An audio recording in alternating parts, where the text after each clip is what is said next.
Hello everyone, welcome back to your favourite channel magnet brains. यहाँ मिलती है education एकदम फ्री, सिर्फ और सिर्फ आपके ब्राइट फ्यूचर के लिए।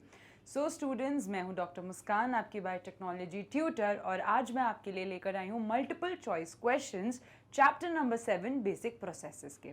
सो स्टूडेंट्स, बाय नाउ हमने कंप्लीट चैप्टर एक्सप्लेनेशन ख़त्म कर लिया है, जिसमें हमने टॉपिक वाइज हर वीडियो बनाया है, हर लेक्चर बहुत अच्छे से कंसेप्ट वाइज क्लियर हो गया एंड अब बारी है उसको अप्लाई करने की। तो अप्लाई हम अपनी नॉलेज कैसे करेंगे? हम अपनी नॉलेज का एप्लीकेशन करेंगे मल्टीपल चॉइस क्वेश्चन को सॉल्व करके।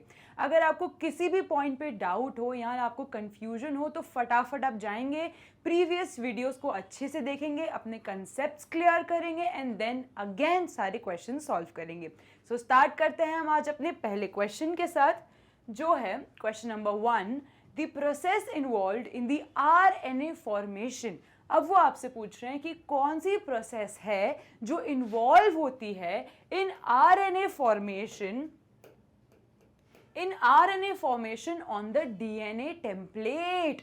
इनके कहने का मतलब है कि आपको वो प्रोसेस का नाम बताना है जिससे हमें आरएनए मिलता है डीएनए की टेम्पलेट में। तो फर्स्ट ऑफ ऑल हमें ये पता होना चाहिए कि सेंट्रल डॉग्मा क्या है। क्या पता होना चाहिए इस क्वेश्चन को सॉल्व करने के लिए कि सेंट्रल डॉग्मा क्या है। एंड बाय नाउ अगर आप मल्टीपल चॉइस क्वेश्चन सॉल्व कर रहे हो तो मुझे लगता है आपको बहुत अच्छे से आना चाहिए कि ये सेंट्रल डॉग्मा क्या है। तो सेंट्रल डॉग्मा स्टूडेंट्स ये कहता है कि इट इज द प्रोसेस जिसको अपना जीन एक्सप्रेस करता है। एंड कैसे एक्सप्रेस करता है वो? इनिशियली हम डीएनए से क्या निकालते हैं? आरएनए। तो first step of central dogma क्या कहती है कि डीएनए से हमें क्या चाहिए? आरएनए। एंड ये डीएनए से आरएनए कन्वर्ट करने की प्रोसेस को हम क्या कहते हैं? ट्रांसक्रिप्शन। क्या कहते हैं? ट्रांसक्रिप्शन। एंड जब हमें आरएनए आ जाता है तो फाइनली हम उस एमआरएनए से क्या बनाते हैं? प्रोटीन बनाते हैं। तो फाइनली हम उससे क्या बनाते हैं? प्रोटीन बनाते हैं। तो वो प्रोसेस जिससे हमने आरएनए मिला किसके से? डीएनए से, उसको क्या कहते हैं? ट्रांसक्रिप्शन। इस क्वेश्चन में हमसे क्या पूछा गया? थोड़ा ट्विस्ट करके कि आपको आरएनए टेम्पलेट चाहिए डीएनए की टेम्पलेट में। तो वो प्रोसेस क्या है? Option number A transcription, option number B translation and option number C replication, option number D transformation. तो देख लेते हैं, इसका आंसर इज ए ट्रांसक्रिप्शन। तो हमें ये समझ आ गया कि ट्रांसक्रिप्शन से हमें डीएनए से आरएनए तो मिल गया, अब आरएनए से प्रोटीन कैसे मिलेगा? तो the process that is known as translation. वो प्रोसेस क्या है? ट्रांसलेशन। यहां मैं लिख देती हूं ट्रांसलेशन।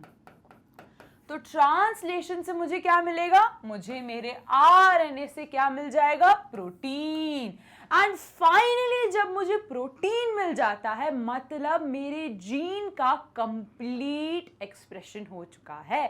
जब डीएनए फाइनली एमआरएनए में कन्वर्ट हो जाता है एंड देन लास्ट में इनटू प्रोटीन एंड देन वो प्रोटीन एंजाइम्स बने, हार्मोन्स बने या व्हाट्सएवर, बट डीएनए से हमने प्रोटीन कन्वर्ट कर लिया मतलब हमारा जीन एक्सप्रेशन सक्सेसफुल हो गया।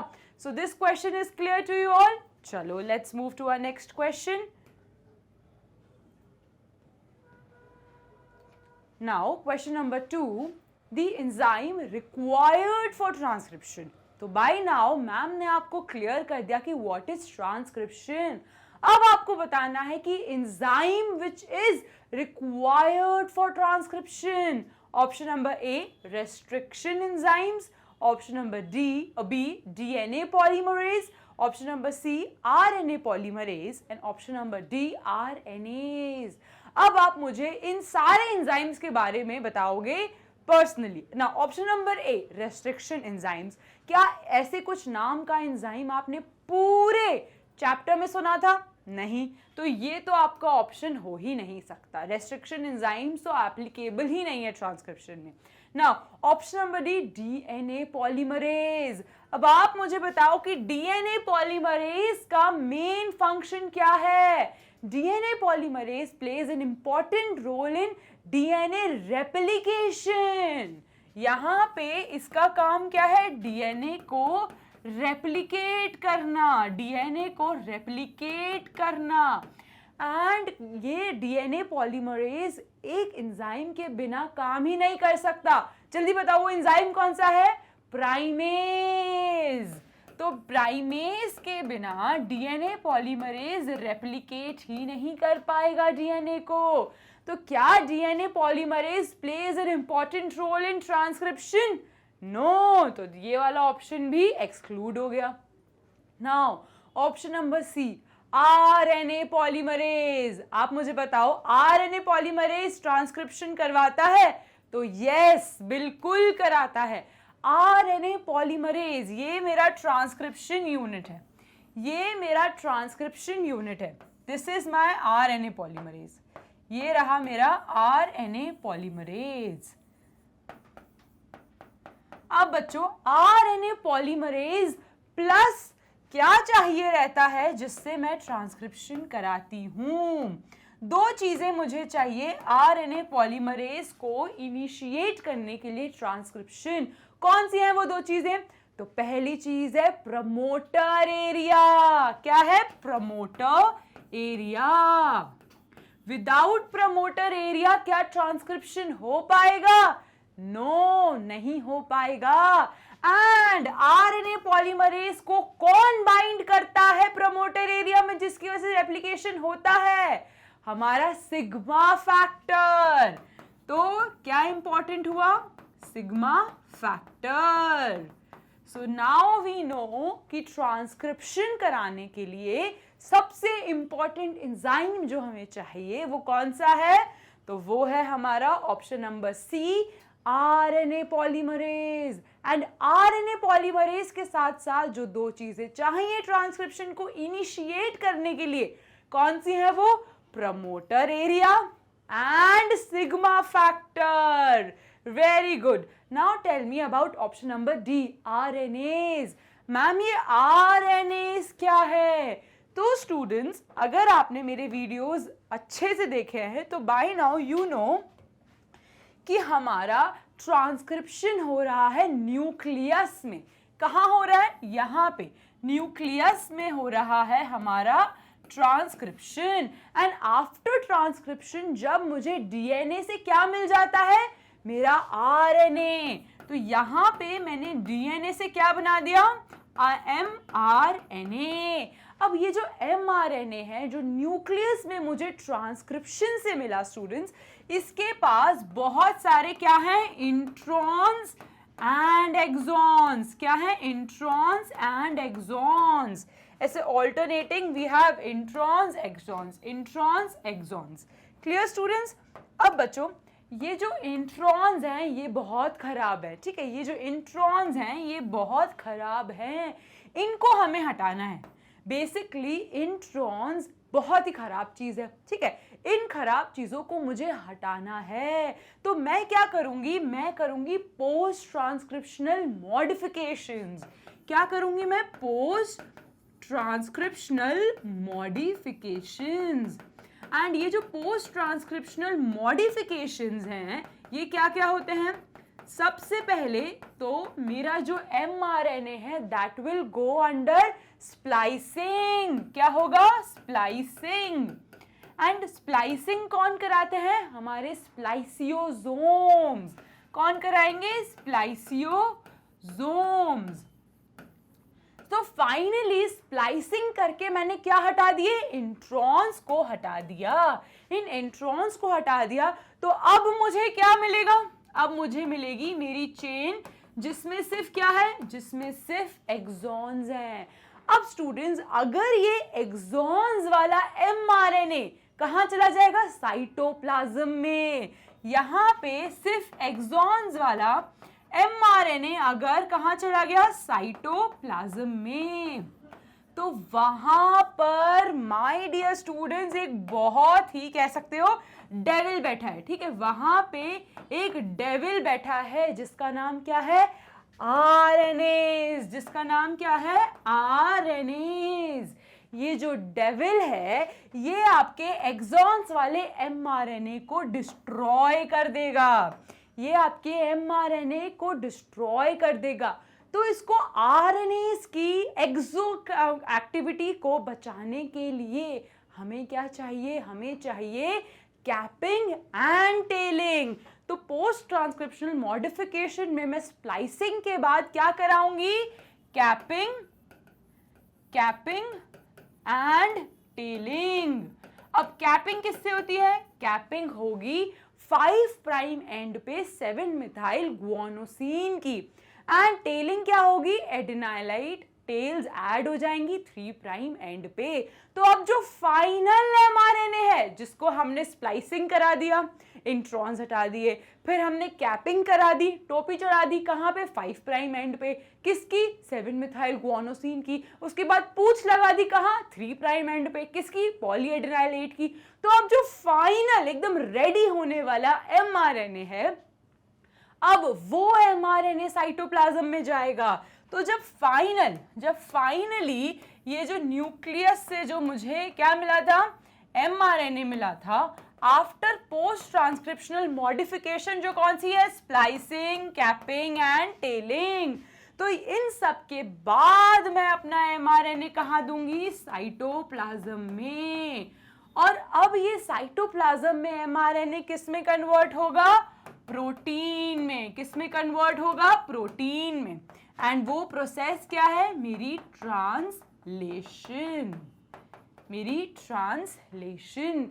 तो RNAs की एक्सोजेनस एक्टिविटी से बचाने के लिए हम क्या कराते हैं? पोस्ट ट्रांसक्रिप्शनल मॉडिफिकेशंस कराते हैं हमारे mRNA में। Is that clear? चलो अब बढ़ते हैं towards our next question, that is question number 3। Transcription is the transfer of genetic information from, very easy question, just अभी 2 मिनट पहले हमने सॉल्व करा था। जल्दी से बताओ उसका आंसर कि ट्रांसक्रिप्शन क्या है, कहां से मिल रहा है मुझे। पहले क्वेश्चन में आपको ट्विस्ट करके उन्होंने पूछा था कि आरएनए से आप लोगों को आरएनए चाहिए, कहां से आएगा। अब आपको पूछ रहे हैं कि डीएनए से हमें आरएनए चाहिए, वो क्या है? हमारी ट्रांसक्रिप्शन। तो ऑप्शन क्या होना चाहिए? Option number A DNA to RNA, option number B tRNA to mRNA, option number C DNA to mRNA, और option number D mRNA to tRNA. क्या होना चाहिए इसका आंसर? DNA to mRNA. कौन सा है इसमें से option? Option number C DNA to mRNA. अभी हमने क्लियर करा कि डीएनए कहां से मिला मुझे, ये रहा मेरा न्यूक्लियस, ये रहा मेरा न्यूक्लियस। न्यूक्लियस के अंदर मुझे क्या मिलते हैं? क्रोमोसोम्स। ये रहे मेरे क्रोमोसोम्स। इन क्रोमोसोम्स में क्या रहता है? डीएनए। ये क्या है मेरा? डीएनए। अब डीएनए में कुछ सेगमेंट्स होते हैं जो क्या होते हैं? जीन्स होते हैं। अब आपको ये जो डीएनए है इसको किस में कन्वर्ट करना है? मैसेंजर एमआरएनए में। किस में कन्वर्ट करना है? मैसेंजर एमआरएनए में। इस प्रोसेस को हम क्या कहते हैं? ट्रांसक्रिप्शन। वेरी इजी स्टूडेंट्स, इतना क्लियर है आपको कि डीएनए से एमआरएनए की प्रोसेस को हम कहते हैं ट्रांसक्रिप्शन। चलो let's move to our next question. Now question number 4, RNA required for the protein synthesis. अब वो आपसे पूछ रहे हैं कि आपको बताना है प्रोटीन सिंथेसिस में कौन से आरएनए यूज होते हैं। Option number A mRNA, option number B tRNA, option number C ribosomal RNA, and option number D all of these. अब जल्दी से प्रोटीन सिंथेसिस को रिवाइज कर लेते हैं। फटाफट पहले प्रोटीन सिंथेसिस रिवाइज कर लेते हैं, उसके बाद आप मुझे कमेंट सेक्शन पे इसका आंसर बताओगे। तो स्टूडेंट्स, सबसे पहले जब मैंने डीएनए को ट्रांसक्राइब करा था इनटू एमआरएनए, वो कहां करा था मैंने? न्यूक्लियस में। कहां करा था? न्यूक्लियस में। तो न्यूक्लियस से मुझे क्या मिल गया? फाइनल मुझे क्या मिला? एमआरएनए। अब इस mRNA में मैंने स्प्लाइसिंग भी करा दी, स्प्लाइसिंग करा के इंट्रॉन्स हटा दिए। अब मेरे पास एक्सॉन्स है, अब मैंने उसकी कैपिंग भी कर दी, टेलिंग भी कर दी। अब फाइनली ये जो mRNA ये कैसा है, ये एक single stranded thread like structure है। अब इसी single stranded thread like structure को जब आप साइटोप्लाज्म में दे दोगे तो ये मुड़ जाएगा ना। अब टू अवॉइड कि ये फोल्ड हो जाए, हमारा सबसे पहले क्या आता है, तो सपोज अगर मेरे पास ये mRNA है, ठीक है, ये mRNA है जो फाइनली कहां से आया, जो फाइनली आया था न्यूक्लियस से, कहां, साइटोप्लाज्म में। अब इसकी फोल्डिंग ना हो, इसकी फोल्डिंग को बचाने के लिए क्या आता है, हमारा small sub unit of ribosome. क्या आएगा, small sub unit of ribosome, small sub unit of ribosome. Clear. अब इसकी फोल्डिंग को बचाने के लिए सबसे पहले आ गया small sub unit of ribosome. Now we know कि mRNA के पास क्या है, mRNA के पास है कोडॉन्स। क्या है mRNA के पास, कोडॉन्स। तो यहां मैं बना दूं, ये रहे मेरे कोडॉन्स, जो कहां पर है, जो प्रेजेंट है हमारे mRNA पे। तो यहां है मेरे कोडॉन्स। अब आप मुझे बताओ कि एंटीकोडॉन्स को कौन लेकर आ रहा है, एंटीकोडॉन्स को लेकर आएंगे हमारे transfer RNA. And transfer RNA के पास क्या रहता है, अमाइनो एसिड।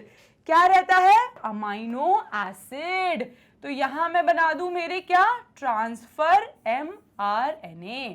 तो ये रहे मेरे ट्रांसफर mRNA।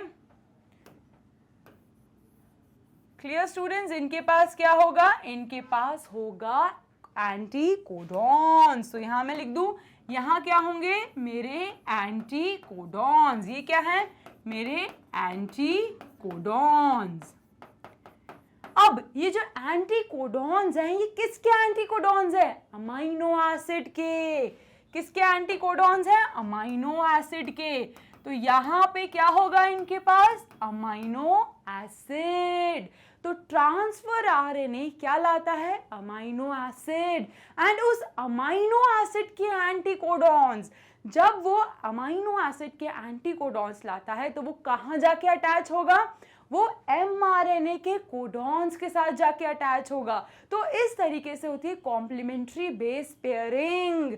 अब लास्ट में, सबसे लास्ट में कौन आएगा, मेरा large sub unit of ribosomes. क्या आएगा, large sub unit of ribosome. तो नाउ यू टेल मी कि प्रोटीन सिंथेसिस में अब इस प्रोटीन सिंथेसिस में जब मैंने अमाइनो एसिड को किस में कन्वर्ट कर दिया, प्रोटीन में। तो फाइनली जब मैं अमाइनो एसिड को कन्वर्ट कर रही हूं इनटू प्रोटीन, तो क्या क्या रिक्वायर्ड है, सबसे पहले बताओ, राइबोसोमल आरएनए, ठीक है, देन mRNA, नाउ tRNA, ये रहा मेरा tRNA। Now you tell me कि प्रोटीन सिंथेसिस में कौन सा हमारा राइबोसोमल आरएनए इन्वॉल्व्ड है, तो आंसर होगा इसका ऑल ऑफ द अबव। क्या होगा, ऑल ऑफ द अबव। क्यों, क्योंकि mRNA is also involved, tRNA is also involved and ribosomal RNA is also involved. तो क्या होना चाहिए इसका answer, all of the above. Is that clear. तो प्रोटीन सिंथेसिस में मुझे इन तीनों राइबोसोमल हमारे आरएनएस का यूज होता है for protein synthesis. Clear students, चलो should I move to a next question, फटाफट से चलो आ जाओ। Now question number 5, a promoter site on DNA. Option number A, initiates transcription. Option number B, regulates termination. Option number C, codes for RNA। Option number D, transcribes repressor. अब आप मुझे बताओ कि अगर ये मेरा ट्रांसक्रिप्शन यूनिट है, ये मेरा ट्रांसक्रिप्शन यूनिट है, अब ये पूछ रहे हैं कि प्रमोटर एरिया पे, प्रमोटर एरिया क्या कराता है, ठीक है। Now they are asking promoter area क्या कराता है। तो वी नो कि प्रमोटर एरिया पे क्या बाइंड करेगा आके, प्रमोटर एरिया पे बाइंड करेगा मेरा आरएनए पॉलीमरेज। जब प्रमोटर एरिया पे आके मेरा आरएनए पॉलीमरेज बाइंड करेगा और साथ ही क्या बाइंड करेगा, सिग्मा फैक्टर, तो उस टाइम पे क्या होता है, दे इनिशिएट ट्रांसक्रिप्शन। तो ये क्या करेंगे, they will initiate transcription, they will initiate transcription. कितना आसान है, प्रमोटर एरिया पे जब आके सिग्मा फैक्टर बाइंड करता है आरएनए पॉलीमरेज को, तब क्या होगा, दे विल इनिशिएट ट्रांसक्रिप्शन। और इसी की जगह अगर आपके पास क्वेश्चन आए कि टर्मिनेटर एरिया क्या करता है, आपके पास क्वेश्चन आए कि टर्मिनेटर एरिया क्या करता है, तो terminator area will terminate transcription but with the help of RNA polymerase and rho factor, but with the help of RNA polymerase and rho factor. ठीक है स्टूडेंट्स, अगर RNA पॉलीमरेज के साथ सिग्मा फैक्टर आए तो इनिशिएट ट्रांसक्रिप्शन, RNA पॉलीमरेज के साथ rho factor आए तो terminates transcription. Is that clear? जब शुरुआत करना है तो शुरुआत क्या करेंगे, एस, तो एस से क्या होगा, सिग्मा फैक्टर। और जब रोकना है, कोई भी चीज को रोकना है, टर्मिनेट कराना है, तब क्या चाहिए, रो फैक्टर। कितना आसान है, शुरुआत के लिए सिग्मा फैक्टर, रोकने के लिए रो फैक्टर। ठीक है, जब भी आपको इनिशिएट कराना है तो RNA polymerase plus sigma factor, and जब भी आपको टर्मिनेट कराना है, रोकना है, तो rho factor. Clear students?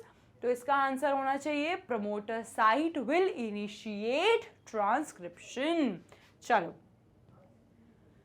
Now question number 6, sigma factor is component of, option number A DNA ligase, option number B DNA polymerase, option number C RNA polymerase, या option number D endonuclease.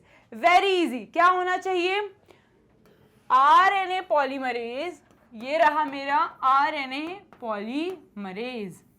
तो RNA polymerase अगर sigma factor के साथ bind कर रहा है तो क्या होगा, इनिशिएट होगा ट्रांसक्रिप्शन।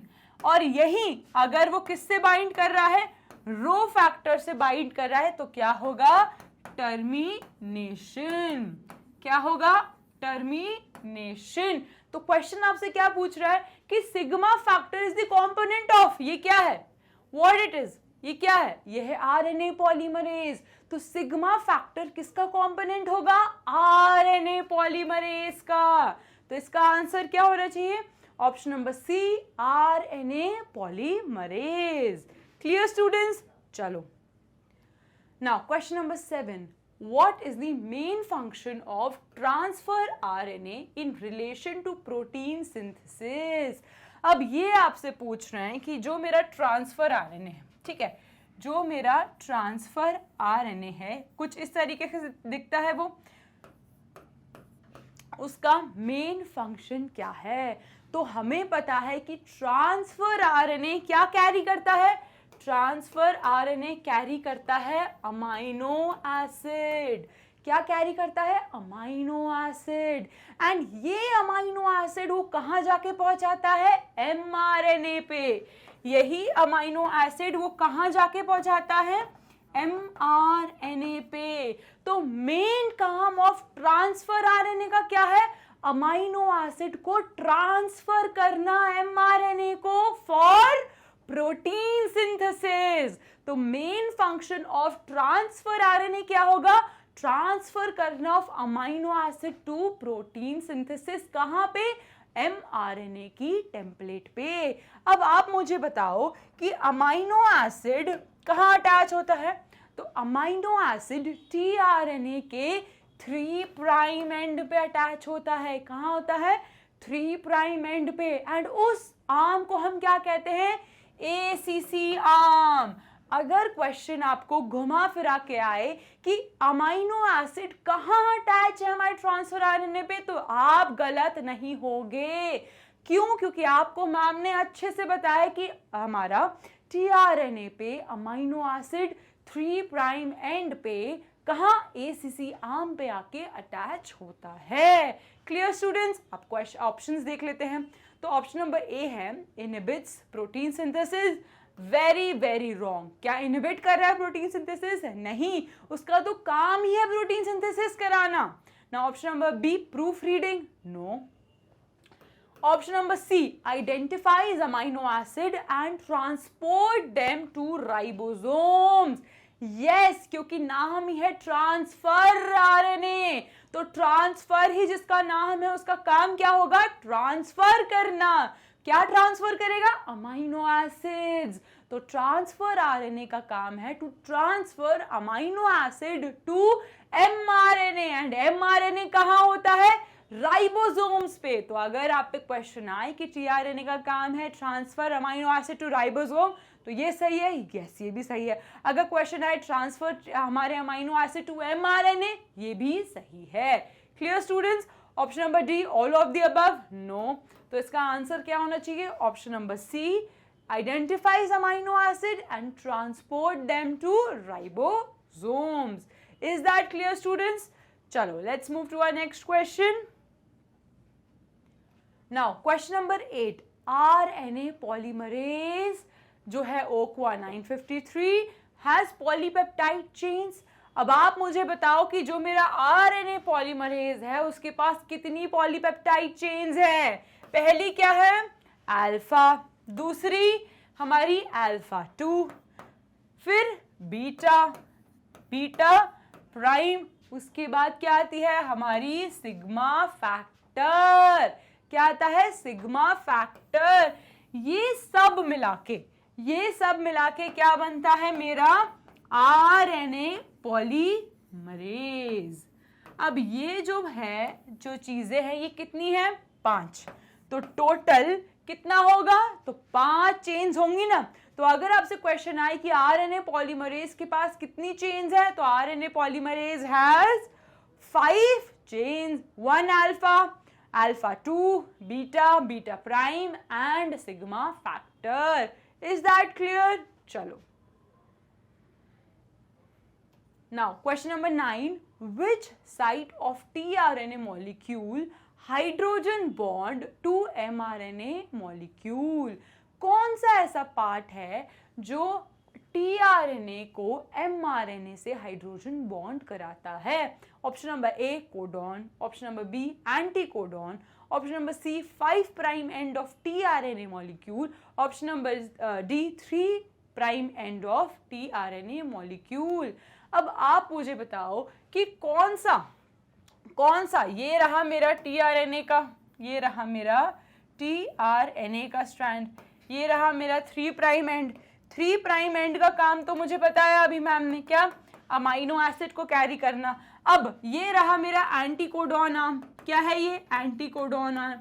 अब अगर ये अमाइनो एसिड मिथ्योनीन है, अगर ये अमाइनो एसिड मिथ्योनीन है, तो मिथ्योनीन का कोड क्या है? AUG। अब AUG अगर कोड है तो एंटी कोड क्या होगा? UAC। अब अगर UAC मेरा एंटी कोड है तो mRNA पे वो किसके साथ जाके बाइंड करेगा? अपने कोडॉन के साथ। और UAC का कोडॉन क्या है? AUG।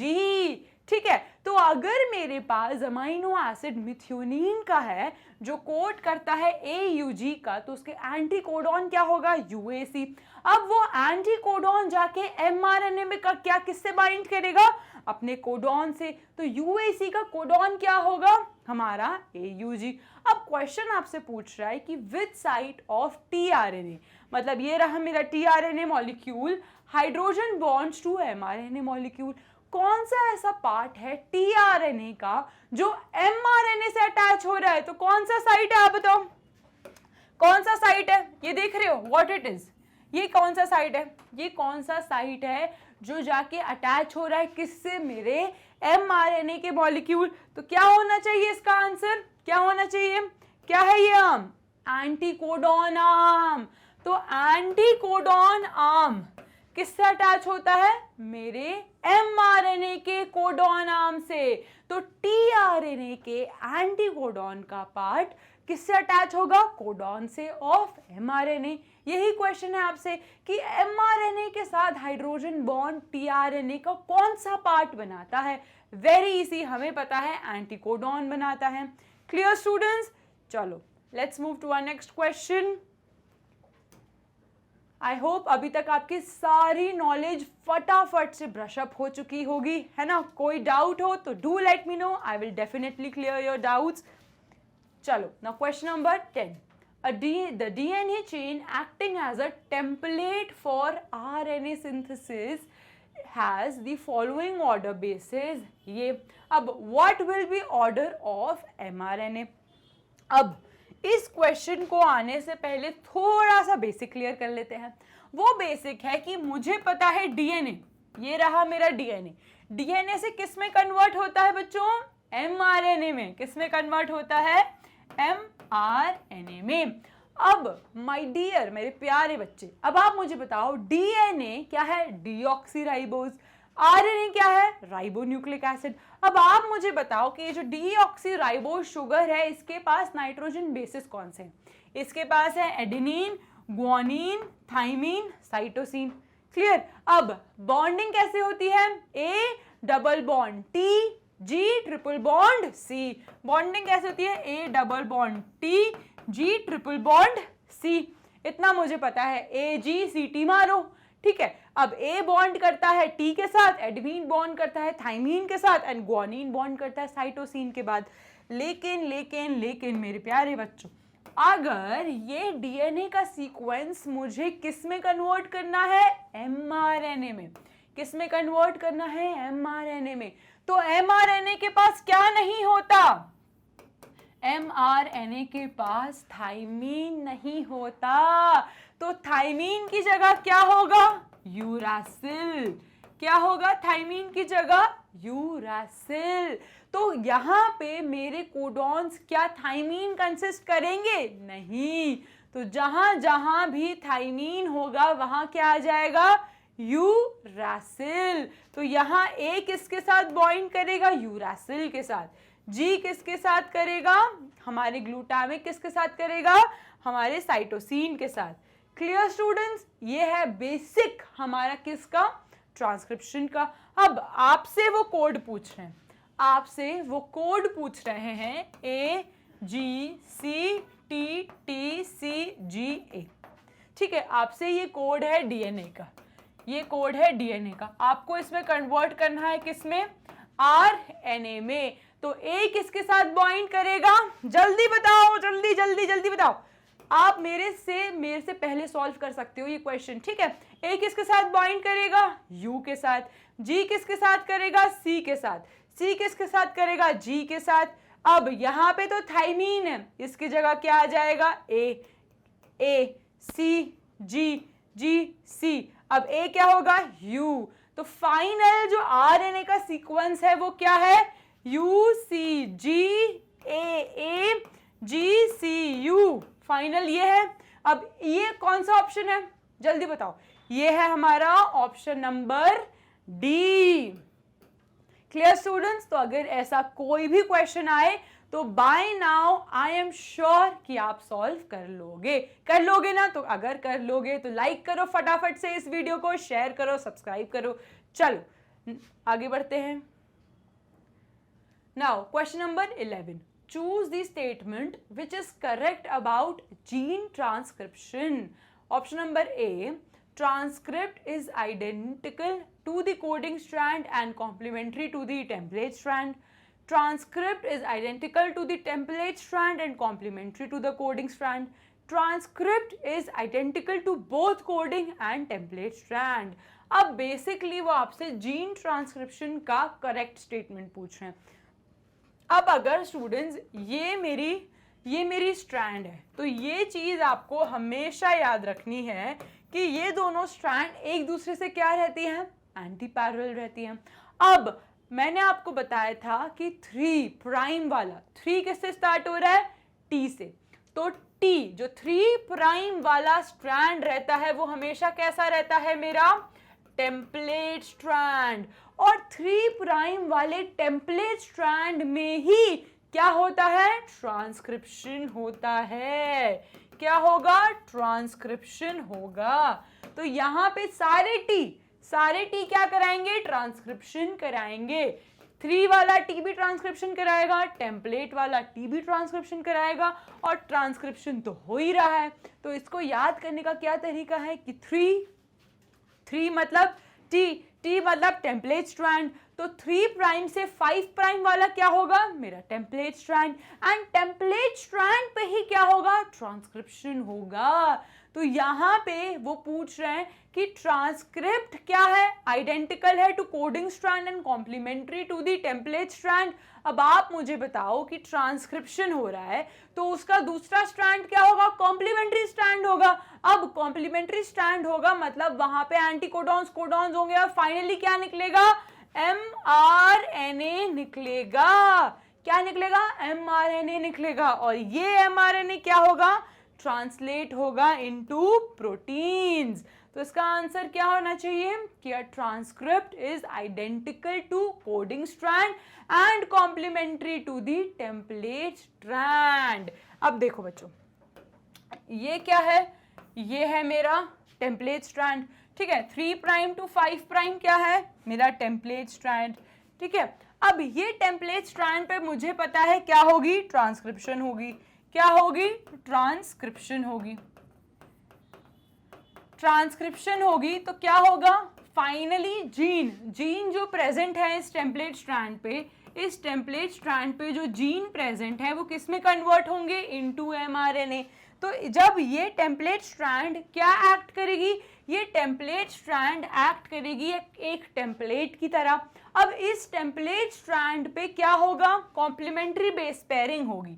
क्या होगी? कॉम्प्लीमेंट्री बेस पेयरिंग होगी। और इस कॉम्प्लीमेंट्री बेस पेयरिंग के बाद जो स्ट्रैंड पे कॉम्प्लीमेंट्री बेस पेयरिंग होगी वो क्या है? मेरा कोडिंग स्ट्रैंड। तो फाइनली जब कोडिंग स्ट्रैंड से कॉम्प्लीमेंट्री बेस पेयरिंग करेगा मेरा टेम्पलेट स्ट्रैंड, तो उसके बाद क्या निकलेगा? मेरा फाइनल mRNA। तो क्या टेम्पलेट स्ट्रैंड क्या कराता है? कॉम्प्लीमेंट्री बेस पेयरिंग कराएगा। क्यों? क्योंकि टेम्पलेट स्ट्रैंड पे ही क्या होता है? ट्रांसक्रिप्शन होता है। Is that clear? चलो, now question number 12, which of the following set options is used in translation? अब आपसे पूछ रहे हैं ट्रांसलेशन के बारे में। They are not talking about protein synthesis, they are talking about translation. तो क्या heterogeneous RNA, tRNA, ribosomal RNA? Now tell me option number B, mRNA, tRNA and ribosomal RNA. Option number C, mRNA, tRNA and heterogeneous RNA. Option number D, heterogeneous RNA, ribosomal RNA and tRNA. तो translation, सबसे पहले translation के लिए मुझे क्या चाहिए? मुझे पता है ट्रांसलेशन के लिए मुझे चाहिए tRNA। क्यों? क्योंकि tRNA ही तो क्या लाएगा? Amino acid. क्या लाएगा? Amino acid. और ये tRNA अमाइनो एसिड को लेके कहाँ ले जाएगा? मेरे mRNA के पास। कहाँ ले जाएगा? mRNA के पास। और यही mRNA राइबोसोम्स के पास जाएगा। क्यों? प्रोटीन सिंथेसिस के लिए। यही mRNA राइबोसोम्स के पास जाएगा। क्यों? प्रोटीन सिंथेसिस के लिए। तो इसका आंसर क्या होना चाहिए? इसका आंसर होना चाहिए ऑप्शन नंबर बी, हमारा tRNA, mRNA and ribosomal RNA requires for translation. Clear students? चलो, let's move to our next question. Question number 13, match the triplet codons listed in the column 1 with their amino acid mentioned in the column 2 and select the correct option for the given codes. अब उनके solve करने से पहले हम solve कर लें। चलो, GGG stands for, GGG किससे कोड करेगा? ग्लाइसिन। तो GGG किससे कोड करेगा? ग्लाइसिन। यहां मैं लिख दूं GGG will code for glycine. अब UUU will code for phenylalanine. तो UUU will code for phenyl alanine. तो बी का ऑप्शन क्या होना चाहिए? 4। U will code for phenyl alanine. Now CCC will code for, जल्दी बताओ, CCC will code for, जल्दी बताओ, ल्यूसीन, प्रोलीन। अब ऑप्शन क्या बता? Proline, arginine and lysine. तो इसमें आप मुझे बताओ कि CCC क्या प्रोलीन को कोड करेगा, आर्जिनिन को कोड करेगा या लाइसिन को कोड करेगा? तो CCC कोड करता है हमारे प्रोलीन को। किसको कोड करता है? प्रोलीन को। तो यहाँ पे लिख देते हैं CCC will code for proline. अब क्या बचा? A। क्या बचा? AAA। नाउ AAA हमें पता है AAA कोड्स फॉर लाइसिन। तो AAA will code for lysine. तो इसका आंसर देखते हैं किससे मैच कर रहा है। A stands for 2, B 3, C 1, D 2, गलत, ये वाला तो नहीं है। Now B, A 5, B 3, C 1, D 4, ये वाला भी गलत है। Now option number 3, A 2, B 4, C 1, D 5, ये सही है, ये हो सकता है। Option number D, A 1, B 2, C3, D4, गलत। तो इसका सही आंसर क्या है? Option number C, that is हमारा GGG codes for glycine, UUU codes for phenylalanine, CCC codes for proline and AAA codes for lysine. Is that clear? चलो, अब Okazaki is known for his contribution to the understanding of. हमें पता है कि Okazaki fragments कहाँ मिलते हैं? यहाँ पे क्या है? ये क्या है बच्चों? ये है मेरा डबल स्ट्रैंडेड DNA हेलिक्स। क्या है? डबल स्ट्रैंडेड पेरेंट का डबल स्ट्रैंडेड DNA हेलिक्स। ठीक है, अब इसी डबल स्ट्रैंडेड DNA हेलिक्स को मुझे क्या करना है? सेपरेट करना है। क्या करना है? सेपरेट करना है। तो मैंने इस डबल स्ट्रैंडेड DNA हेलिक्स को सेपरेट कर दिया with the help of enzyme helicase. With the help of enzyme helicase, यहां आ गया मेरा हेलिकेज। ठीक है, अब बच्चों आपको ये बात बहुत अच्छे से पता होगी कि हमारा रेप्लिकेशन DNA पॉलीमरेज कौन से एंड से कराता है? तो रेप्लिकेशन DNA पॉलीमरेज हमेशा कराता है 5 प्राइम टू 3 प्राइम। कहाँ कराता है? 5 प्राइम टू 3 प्राइम। एंड अगर ये 5 प्राइम है तो 3 प्राइम टू 5 प्राइम स्ट्रैंड होगा हमारा। ठीक है, तो स्टूडेंट्स जब DNA पॉलीमरेज रेप्लिकेशन कराता है 5 प्राइम टू 3 प्राइम, तो जहां उसका रेप्लिकेशन कॉन्टिन्यूस होता है, जहां उसका रेप्लिकेशन कॉन्टिन्यूस होगा, उस स्ट्रैंड को हम क्या कहते हैं? Leading strand. तो ये क्या है मेरा? Leading strand. क्यों? क्योंकि लीडिंग स्ट्रैंड पे हमेशा कॉन्टिन्यूस रेप्लिकेशन हो रहा है। एंड उसी की जगह जहां पे रेप्लिकेशन रुक के होता है उसको हम क्या कहते हैं? Lagging strand. क्या कहते हैं? Lagging strand. तो लैगिंग स्ट्रैंड पे मुझे डिसकॉन्टिन्यूस रेप्लिकेशन मिलता है। कैसा मिलता है? Discontinuous replication. And discontinuous replication की वजह से जो सेगमेंट्स मुझे मिलते हैं, उस सेगमेंट्स को क्या कहते हैं? उस सेगमेंट्स को हम कहते हैं ओकाजाकी फ्रेगमेंट्स। तो ये क्या है? ये है मेरे ओकाजाकी फ्रेगमेंट्स। क्या है? Okazaki fragments. तो फाइनली ओकाजाकी फ्रेगमेंट्स किस में आए? तो ओकाजाकी फ्रेगमेंट्स मुझे मिलते हैं लैगिंग स्ट्रैंड पे। एंड ये पूरी चीज जो मैम ने अभी बताई, ये क्या है? ये है DNA रेप्लिकेशन। तो ओकाजाकी फ्रेगमेंट्स मुझे कहां मिलेंगे? ऑब्वियसली DNA रेप्लिकेशन पे। तो क्या होना चाहिए इसका answer? Okazaki is known for his contribution to understanding of option number A, transcription, no. Option number B, translation, no. Option number C, DNA replication, yes. तो option number C DNA replication should be the answer. Now D mutation, no. तो finally इसका answer क्या होना चाहिए? Option number C DNA replication. Is that clear? चलो. Now, question number 15. The beginning of understanding genetic transformation in bacteria was made by. सबसे पहले E coli पे strains of virulence किसने find out करे थे? ये किसने बताया था कि virulence करके कुछ होता है? किसने बताया था कि विरुलेंस एक फैक्टर है? अगर ये ही विरुलेंस फैक्टर अगर ऑर्गेनिज्म में चला जाए तो क्या कॉज करेगा? म्यूटेशन कॉज करेगा. क्या कॉज करेगा? म्यूटेशन कॉज करेगा. और वो क्या हो सकता है?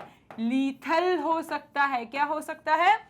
लीथल हो सकता है. उस ऑर्गेनिज्म की डेथ भी हो सकती है. तो सबसे पहले बैक्टीरिया जो थी हमारी ई कोलाई, उस पे किसने एक्सपेरिमेंट करके ये विरुलेंस फाइंड आउट करा था? वो साइंटिस्ट का नाम क्या है? ग्रिफिथ. तो क्या होना चाहिए इसका option? Option number A Frederick Griffith should be the answer. Clear students? चलो. Option number question number 16. AUG codes for.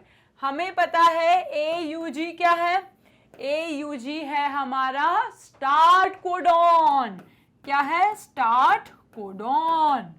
तो AUG है start codon. And AUG codes for methionine. AUG codes for methionine. तो अगर transcription कराना है तो AUG से ही शुरू होगा, क्योंकि AUG क्या है हमारा? Start codon. तो इसका आंसर क्या होना चाहिए? Option number D methionine. AUG codes for methionine. चलो, इजी क्वेश्चन था ये तो. अब आगे बढ़ते हैं. Question number 17. In the Lac-Operon model, lactose molecule function as. अब फटाफट से ब्रशअप कर ले, जल्दी से ब्रशअप कर ले लैक-ओपेरॉन को. तो हमें पता है, हमने एक सिंपल चार्ट से समझ लिया था कि लैक्टोज अगर एब्सेंट है तो क्या होगा और लैक्टोज अगर प्रेजेंट है तो क्या होगा. बहुत सिंपल है. एक सिंपल चार्ट से हमने समझ लिया था कि लैक्टोज अगर एब्सेंट है तो ट्रांसक्रिप्शन क्या होगा? ऑफ होगा. ट्रांसक्रिप्शन क्या होगा? ऑफ होगा. ट्रांसक्रिप्शन ऑफ होगा. अब इसका आंसर क्या है? क्यों ट्रांसक्रिप्शन ऑफ होगा? क्योंकि बच्चों आपने रिप्रेसर, जो आपका रिप्रेसर जीन है, उसको आपने अकेला छोड़ दिया. तो अब वो रिप्रेसर जाके कहाँ बाइंड कर जाएगा? वो बाइंड कर जाएगा मेरे ऑपरेटर को. जब वो ऑपरेटर को बाइंड करेगा वो एक अड़चन ला देगा और ट्रांसक्रिप्शन नहीं हो पाएगा. जब लैक्टोज प्रेजेंट होता है तो आपने इनहिबिटर को क्या कर दिया? आपने इनहिबिटर को साथ में दे दिया एलोलैक्टोज.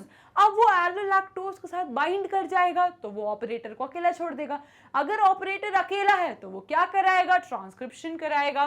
तो लैक्टोज अगर प्रेजेंट है तो ट्रांसक्रिप्शन क्या होता है? ऑन होता है. क्या होता है? ऑन होता है. ट्रांसक्रिप्शन कैसा होगा? ऑन होगा. अगर एग्जाम में आप फॉर एन एग्जाम्पल आपके पास इतना टाइम नहीं है कि आप ये सोच पाओ कि क्या हो रहा है, तो स्टूडेंट्स एक सिंपल सी ट्रिक याद करनी है. लायन. क्या याद करनी है? सिंपल सी ट्रिक लायन.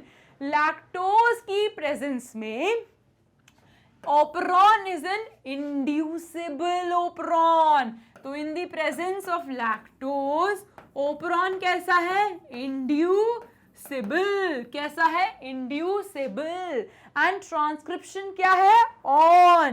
क्या है ट्रांसक्रिप्शन? ट्रांसक्रिप्शन है on. कैसा होगा ट्रांसक्रिप्शन? on. तो in the presence of lactose transcription on होगा. and lac-operon कैसा है? Inducible operon. Very simple. तो यहां पे लगा देते हैं हम अपनी ट्रिक.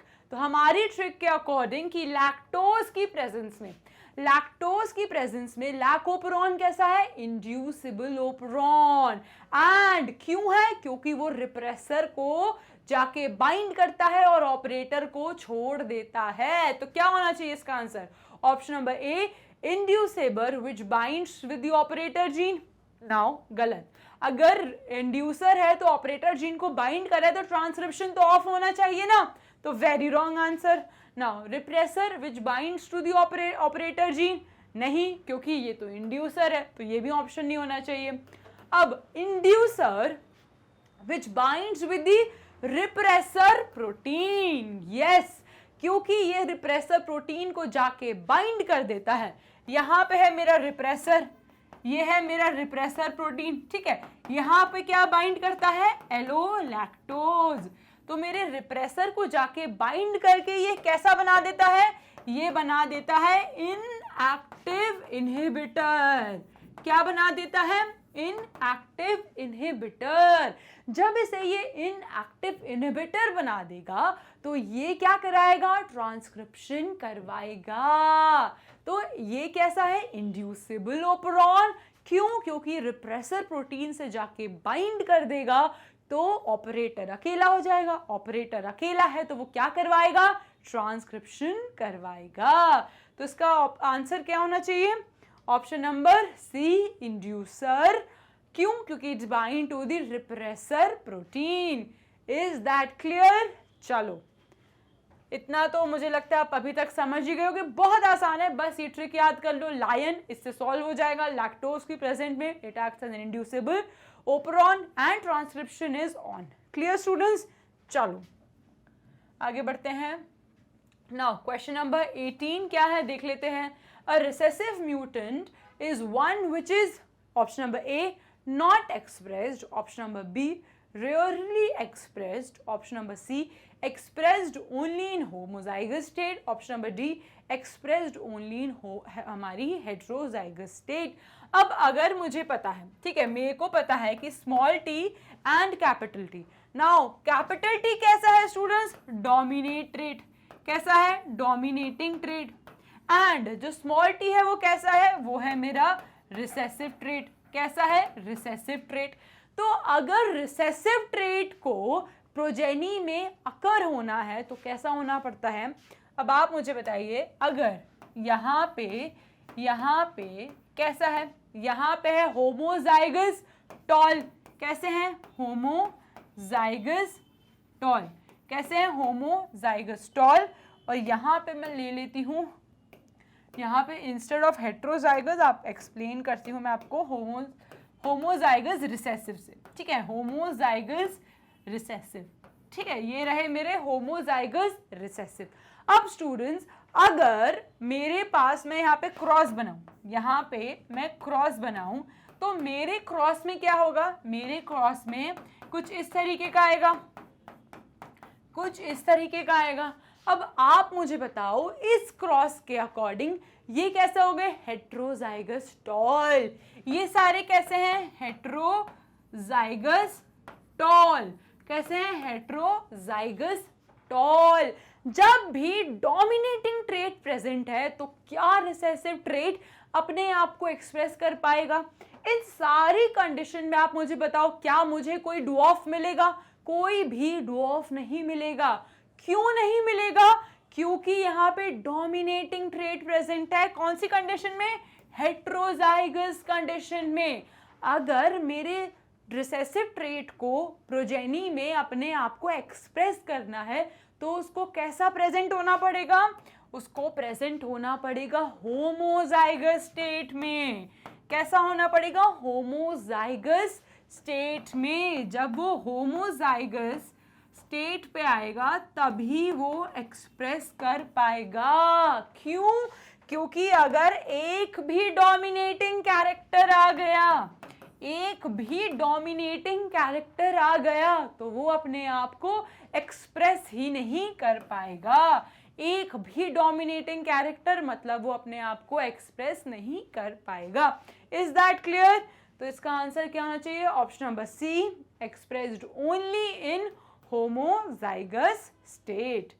चलो नाउ क्वेश्चन नंबर 19, ट्रांसलोकेज, ये एक नया एंजाइम है आपके लिए, translocase.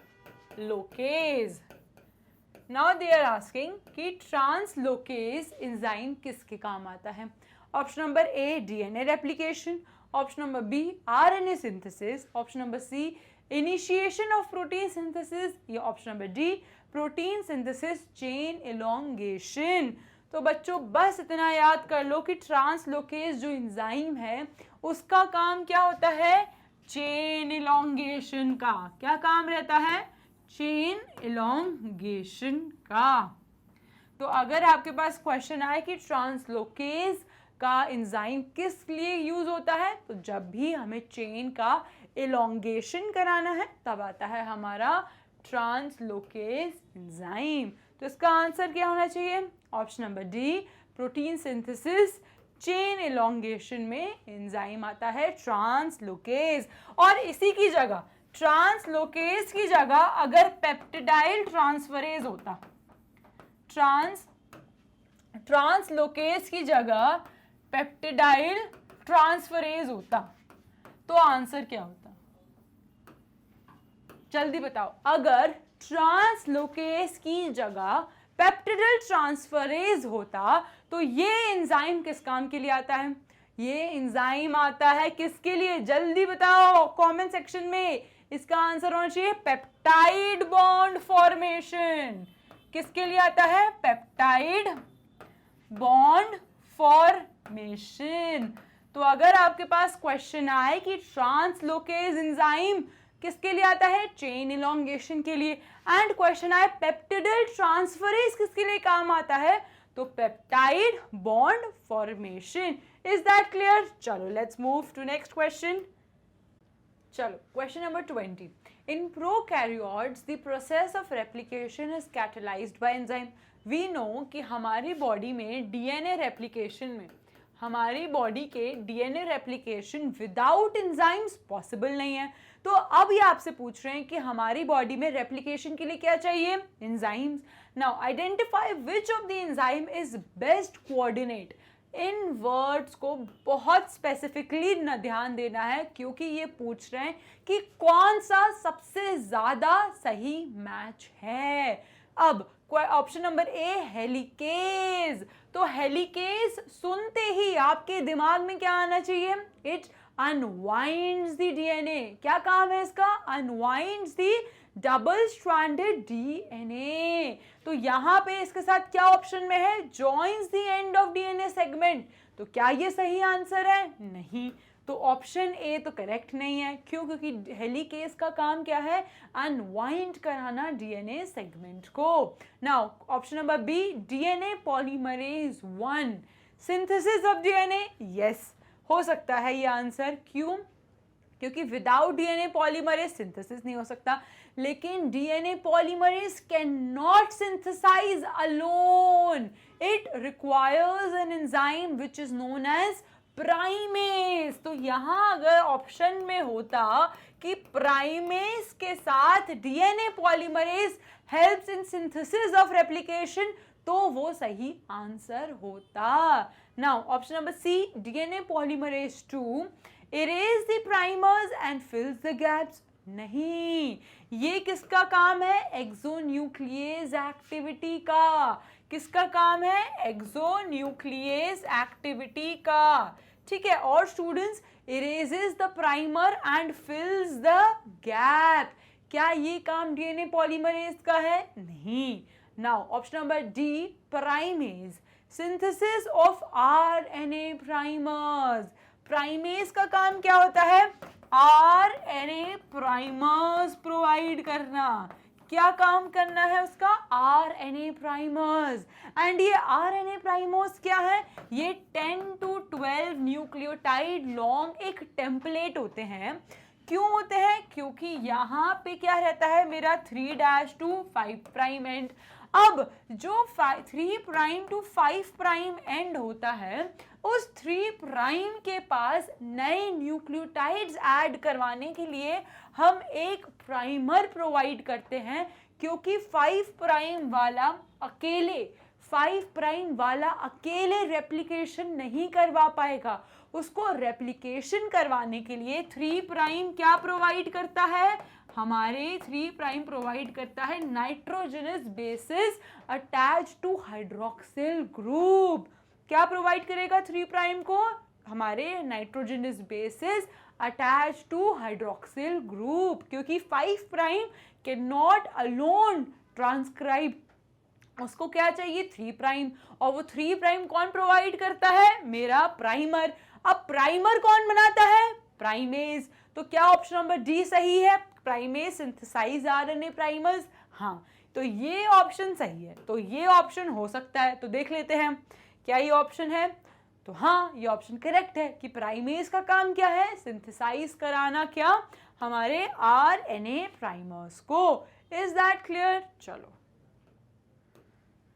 now question number 21, in E. coli the conversion of lactose in galactose and glucose takes place by, हमें पता है कि हमारी क्या बोला था हमने कि जो हमारी डाइसैकेराइड्स हैं उनको मोनोसैकेराइड्स में कन्वर्ट करना है। यहाँ पे जो डाइसैकेराइड्स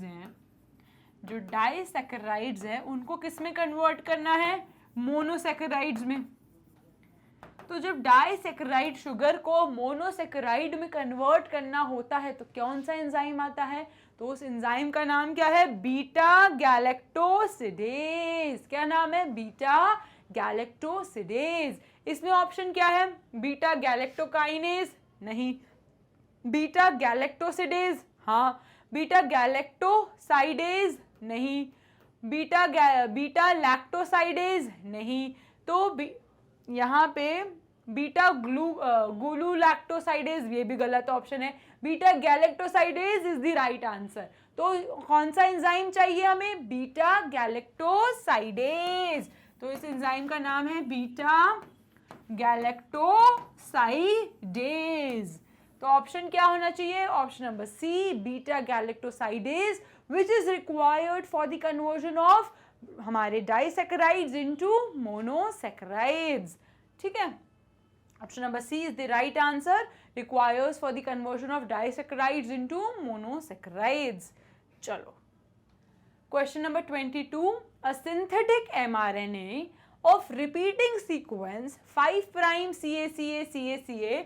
अब हमने क्या लिया, CA, फिर ACA, फिर CACA, फिर ACA। ठीक है, हमने ऑल्टरनेटिंग 5 प्राइम टू 3 प्राइम का सीक्वेंस लिया है। अब is used for a cell protein synthesizing system like the one used by Nirenberg. If we assume that the protein synthesis can begin without need of for an initiator codon, what products would expect to occur after protein synthesis? तो Nirenberg के experiment में क्या हुआ था, Nirenberg के experiment में उन्होंने alternating क्या लिया था, उन्होंने ऑल्टरनेटिंग यूरासिल लिया था। क्या लिया था उन्होंने, alternating code of 5 prime to 3 prime uracil का लिया था। लेकिन उन्होंने नोटिस करा कि by the end of replication क्या मिला उन्हें मिला फिनाइल एलिनीन। क्या मिला उन्हें, फिनाइल एलिनीन। तो उन्होंने ये कंक्लूड करा कि जब भी हमारे जो कोडॉन्स में न्यूक्लियोटाइड्स रहते हैं ये कैसे प्रेजेंट है, ट्रिपलेट्स के फॉर्म में। एंड ये जो ट्रिपलेट्स हैं ये क्या करते हैं, ये ट्रिपलेट्स मिला के क्या करते हैं, कोड करते हैं और फॉर 1 अमाइनो एसिड। क्या कोड करते हैं, they code for 1 amino acid. And ये अमाइनो एसिड किस में कन्वर्ट होगा, प्रोटीन में कन्वर्ट होगा। तो ऑल्टरनेटिंग सीक्वेंस उन्होंने यूरासिल का लिया, लेकिन नोटिस क्या करा कि वो कन्वर्ट हो रहा है फिनाइलएलेनीन में। एंड फिर उन्होंने कंक्लूड करा कि ये जो हमारे न्यूक्लियोटाइड्स हैं ये प्रेजेंट है कैसे, ट्रिपलेट्स के फॉर्म में कोडॉन में। 3 न्यूक्लियोटाइड्स मिलके क्या बनते हैं, एक कोडॉन। एंड ये कोडॉन किसके लिए कोड करेगा, अमाइनो एसिड के लिए। तो यहाँ पे ऑप्शन क्या होना चाहिए, 1 protein consisting of a single amino acid, no. 3 protein each consisting of a different single amino acid, no. 2 protein each with an alternating sequence of 2 different amino acid? No. Now, one protein with an alternating sequence of 2 different amino acid? Yes, क्योंकि one protein ही code कर रहे हैं लेकिन sequence of different amino acids. Is that clear? तो इसका answer क्या होना चाहिए? Option number D, one protein with an alternating sequence of 2 different amino acid. Clear? चलो, let's move to our next question. Now, question number 23 says the enzyme that catalyzes the peptide bonding in the prokaryotes is located. कौन सा enzyme है जो हमारी peptide bonding कराता है? अभी मैंने आपको बताया था, तो उस एंजाइम का नाम क्या है? जल्दी बताओ. पेप्टिडिल ट्रांसफरेज. कौन सा एंजाइम है? पेप्टिडिल ट्रांसफरेज. लिख देती हूं यहाँ पे पेप्टिडिल ट्रांसफरेज. अब वो आपसे पूछ रहे हैं कि ये एंजाइम जो पेप्टाइड बॉन्डिंग करा रहा है, ये कहाँ करा रहा है peptide bonding? Now, leader region of mRNA, option number B. Central part of tRNA, option number C. Smaller sub unit of ribosome, option number D. Larger sub unit of ribosome. तो ये कहाँ कराता है? तो यहाँ पे अगर मेरा mRNA है, यहाँ पे अगर मेरा mRNA है, ठीक है, फिर क्या आते हैं मेरे small sub unit of ribosomes. And small sub unit of ribosome के पास बस एक ही काम है, क्या? कि मैसेंजर mRNA को अटैच कराना. स्मॉल सब यूनिट क्या कराता है? सिर्फ मैसेंजर mRNA को सहारा देता है. ठीक है, तो स्मॉल सब यूनिट क्या कराएगा? सिर्फ मैसेंजर mRNA को सहारा देगा. अब ये जो मैसेंजर आरएनए है, इसके पास क्या है? इसके पास होंगे मेरे टीआरएनए. ठीक है, ये रहे मेरे टीआरएनए. अब ये जो पेप्टिडिल ट्रांसफरेज है, ये जो पेप्टिडिल ट्रांसफरेज है, ये कहाँ होगा? ये होता है large sub unit of ribosome. कहाँ होता है? Large sub unit of ribosomes. तो इसका आंसर क्या होना चाहिए? Option number D, large sub unit of ribosomes. क्यों? Large sub unit of ribosomes पे क्या रहता है एंजाइम? पेप्टिडिल ट्रांसफरेज. एंड ये पेप्टिडिल ट्रांसफरेज किसके लिए रिस्पॉन्सिबल है? तो it is responsible for peptide bonding. किसके लिए रिस्पॉन्सिबल है ये? Peptide bonding. तो आपसे क्वेश्चन आए कि पेप्टिडिल ट्रांसफरेज का काम पेप्टाइड बॉन्डिंग है. पेप्टाइड बॉन्डिंग कहाँ हो रही है? तो पेप्टाइड बॉन्डिंग हो रही है larger sub unit of ribosomes. Clear students? चलो. Now, question number 24. Which one of the following pairs of codons are correctly? Now, मैंने क्या बोला? ये correctly, incorrectly, best, false, true. इनको सबसे पहले आउटलाइन कर लेना चाहिए. ये लोग पूछ रहे हैं which one of the following pairs. Now they are saying कि कौन सा पेयर है जो करेक्टली मैच्ड है विद देयर फंक्शन और दी सिग्नल पर्टिकुलर अमाइनो एसिड. आपको बताना है कि कौन सा वाला सही अमाइनो एसिड का कोड कर रहा है. तो GUU codes for alanine? No, GUU does not codes for alanine. GCU codes for alanine? Yes, GCU codes for alanine. अब UAG, UGA स्टॉप कोडॉन है. तो स्टॉप कोडॉन्स क्या है? स्टॉप कोडॉन्स क्या होते हैं? यू जा. क्या होते हैं? यू जा. यू आ कौन से होते हैं? यू जा, यू आ गया, UAG. तो स्टॉप कोडॉन्स कैसे याद करे थे हमने? UGA, UAA, UAG. यू जा, यू आ गया. तो UGA, UAA and UAG. Now UAG, UGA stop codons है. हाँ यार, ये तो सही है, ये आंसर तो सही है. अब option number C, AUG, ACG start codon. तो नहीं बच्चों, ACG is not start codon. Start codon क्या है? सिर्फ हमारा AUG मिथियोनिन. स्टार्ट कोडॉन क्या है? सिर्फ हमारा AUG मिथियोनिन स्टार्ट कोडॉन है. क्या है? AUG है हमारा स्टार्ट कोडॉन. स्टॉप कोडॉन क्या है? हमें पता है. AUG ही सिर्फ हमारा स्टार्ट कोडॉन है. Now option number D, UAA, UCA, leucine नहीं, एक सीरीन को करता है, एक हमारा ल्यूसीन को करता है, तो ये ऑप्शन भी गलत है। तो सही ऑप्शन क्या है? तो करेक्ट ऑप्शन होना चाहिए option number B, UAG, UGA are stop codons, are stop codons. Is that clear? चलो, let's move to our final question of the day, that is question number 25. Now the reaction amino acid plus ATP will give amino acyl AMP for inorganic phosphate depicts option number A amino acid assimilation। अगर आपको ये reaction देखो, ये reaction को जानी पहचानी सी है ma'am, तो कैसे नहीं होगी? ये रिएक्शन बहुत इंपॉर्टेंट रिएक्शन है। जो कहाँ होती है? जो कहाँ होती है जल्दी से बताओ। जो होती है हमारे ट्रांसलेशन में। कहाँ होती है? ट्रांसलेशन में। और मैं सबसे इंपॉर्टेंट चीज बता दूं, ये ट्रांसलेशन की सबसे पहली रिएक्शन है, सबसे फर्स्ट रिएक्शन ऑफ ट्रांसलेशन, जिसका नाम क्या है? वही तो क्वेश्चन है कि इस रिएक्शन का क्या नाम है। Option number A amino acid assimilation, option number B amino acid transformation, option number C amino acid activation and option number D amino acid translocation. तो इसका आंसर क्या होना चाहिए? Option number C, that is amino acid activation. तो इस step का नाम क्या है? Amino acid activation. तो एक बार फाइनल रिकैप कर लेते हैं इसका। चलो आ जाओ। सबसे पहले हमें क्या मिला? Amino acid. एंड ये अमाइनो एसिड कहाँ से आया? तो ये अमाइनो एसिड हमारी इंटेस्टाइन से अब्सॉर्ब्ड होके आया। ये अमाइनो एसिड हमारी इंटेस्टाइन से अब्सॉर्ब्ड होके ब्लड में आया। फिर ब्लड में आके फाइनली कहाँ आया? हमारी सेल के पास। नाउ स्टूडेंट्स, ये जो हमारी सेल है, इसके पास रक्षक होते हैं। क्या होते हैं? रक्षक।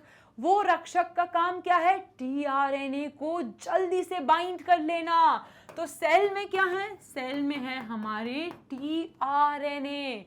जैसे ही अमाइनो एसिड हमारी सेल में आता है ब्लड से, ये टीआरएनए जाके उसे फौरन पकड़ लेते हैं। ठीक है, अब टीआरएनए ने क्या पकड़ लिया? हमारे अमाइनो एसिड।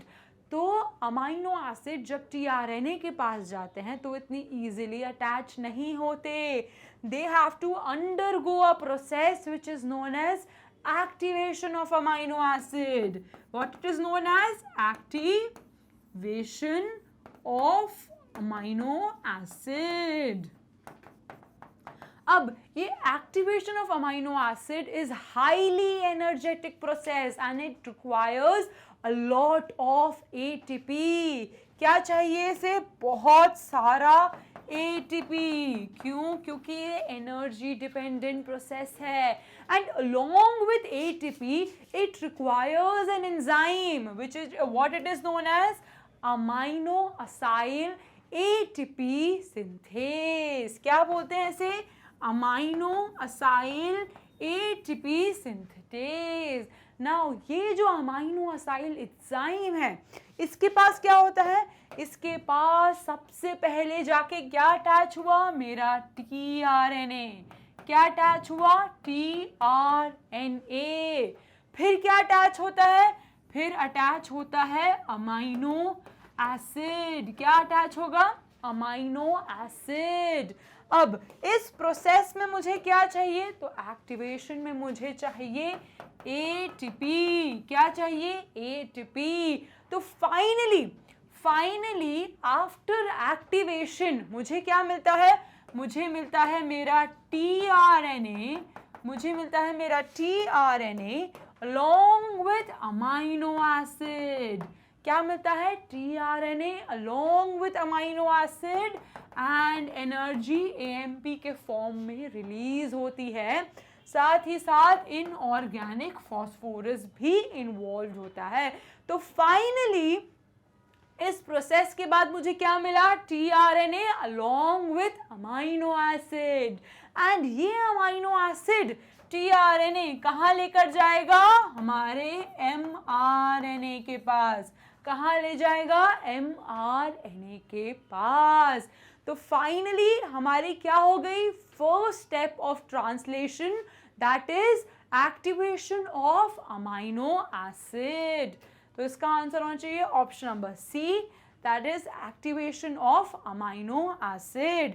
तो इसी के साथ स्टूडेंट्स हमने खत्म कर लिया है अपने मल्टीपल चॉइस क्वेश्चंस। एंड मेरे पास आपके लिए एक लास्ट एक्सरसाइज है जो है label the following diagram. Label the following diagram, इसका फटाफट से स्क्रीनशॉट लो एंड मुझे लेबल करके बताओ। जल्दी से लेबल करो। अभी मैंने इस डायग्राम को एटलीस्ट 3 टाइम्स आपको समझाया है, तो अब मेरे साथ साथ आप इसकी लेबलिंग करोगे।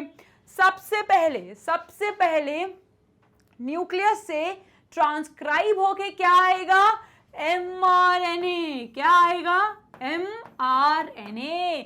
तो ये क्या है मेरा mRNA, and mRNA is a single stranded. अब उसको फोल्ड होने से बचाने के लिए कौन आएगा, smaller sub unit of ribosomes. तो ये क्या है, small sub unit of ribosomes. अब small sub unit of ribosomes ही mRNA के पास क्यों जाती है, क्योंकि small sub unit of ribosome के पास mRNA बाइंडिंग साइट है। क्या है, mRNA बाइंडिंग साइट। इसलिए स्मॉल सब यूनिट हमेशा कहाँ जाएगी, mRNA के पास। जैसे ही mRNA के पास गई, mRNA के पास ये क्या है, ये जो सेट्स ऑफ कोडॉन्स दिख रहे हैं आपको, ये क्या है, ये है मेरे कोडॉन्स। क्या है ये है मेरे कोडॉन्स। अब इन्हीं कोडॉन्स के साथ कॉम्प्लीमेंट्री बेस पेयरिंग कौन करेंगे, एंटीकोडॉन्स। कौन करेंगे, एंटीकोडॉन्स। एंड ये एंटीकोडॉन्स कहाँ है, ये रहे स्टूडेंट्स, ये रहे मेरे एंटीकोडॉन्स। तो यहां मैं लिख दूं एंटीकोडॉन्स। अब ये एंटीकोडॉन्स किसके पास आए, किसके साथ आए, तो ये आए हैं मेरे ट्रांसफर आरएनए के साथ। तो ये क्या है मेरा ट्रांसफर आरएनए। अब ट्रांसफर आरएनए के पास 3 साइट्स हैं। कौन सी 3 साइट है, सबसे पहली साइट क्या है, ये साइट क्या है स्टूडेंट्स, ई, ये क्या है पी, और ये क्या है ए साइट। पी साइट पे नाम पे ही लिखा है पी, तो पी साइट पे क्या हो रहा है, देखो ये क्या हो रहा है, पेप्टाइड बॉन्डिंग। तो पी साइट पे क्या होता है, पेप्टाइड बॉन्डिंग। क्यों, क्योंकि कौन सा एंजाइम प्रेजेंट है, पेप्टिडिल ट्रांसफरेज। ए साइट का काम क्या है, आ जाओ, ए साइट का काम क्या है, आ जाओ। अब फर्स्ट वाला codon that is start codon AUG methionine. Methionine हमेशा जाके कहां बाइंड करता है, पी साइट पे। तो ये याद रखना, स्टार्ट कोडॉन ही सिर्फ पी साइट पे बाइंड करता है। उसके बाद जितने भी कोडॉन्स आएंगे वो कहां जाएंगे, वो आएंगे मेरी ए साइट पे।